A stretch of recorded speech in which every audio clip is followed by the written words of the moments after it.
రోహిణి అయితే కొంత డబ్బు తీసుకొని వాళ్ళ అత్తయ్యకి ఇస్తూ ఉంటుంది. "ఏంటమ్మా ఇందులో డబ్బులున్నట్లుగా ఉన్నాయి. ఎందుకమ్మా ఈ డబ్బులు?" అని ప్రభావతి అయితే అడుగుతూ ఉంటుంది. ప్రభావతి అలాగ అడిగేసరికి, "ఈసారి నుంచి నేను ఎంతో కొంత మీకు ఇలా ఇవ్వాలి అనుకుంటున్నాను అత్తయ్య. ఇలా మీకు డబ్బులు ఇవ్వాలని నేను నిర్ణయం తీసుకున్నాను. ఇక నుంచి నేను ఎప్పుడు ఇలా మీకు ఎంతో కొంత డబ్బులు ఇస్తూనే ఉంటాను" అని చెప్పేసైతే రోహిణి అంటూ ఉంటుంది. ఆ మాటలకి నిజంగా నేను ఉద్యోగం చేస్తున్న కోడల్ని చేసుకోవడం వల్లే నా ఇంటి నిండా ఐశ్వర్యం, లక్ష్మీదేవి కొలువుంటుంది.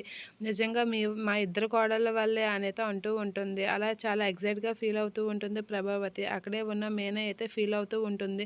ఇక ప్రభావతి అయితే అటు ఇటు తిరుగుతూ ఉంటుంది. "ఏమైంది ప్రభా? ఎందుకలా తిరుగుతున్నావు?" అని అయితే అడుగుతూ ఉంటాడు సత్యం.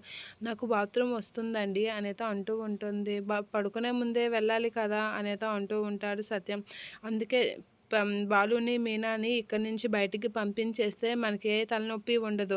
వాళ్ళ మళ్ళా వాళ్ళు ఉంటారు. మన ఇల్లు కూడా ప్రశాంతంగా ఉంటుంది అనేతో అంటూ ఉంటాడు. ఆ మాటలకి సత్యం అయితే, "ఏంటి ప్రభా మళ్ళీ మొదటకు వచ్చావా?" అనేతో అంటూ ఉంటాడు. "అవునండి. వాళ్ళిద్దరిని బయటికి పంపించేస్తే ఎంచక్కా మన ఇల్లు చాలా ప్రశాంతంగా, కుదురుగా ఉంటుంది" అనేతో అంటూ ఉంటుంది ప్రభావతి. ఆ మాటలకి సత్యం అయితే అలా చూస్తూ ఉండిపోతూ ఉంటాడు బాలు, మీనా వాళ్ళ విషయంలో.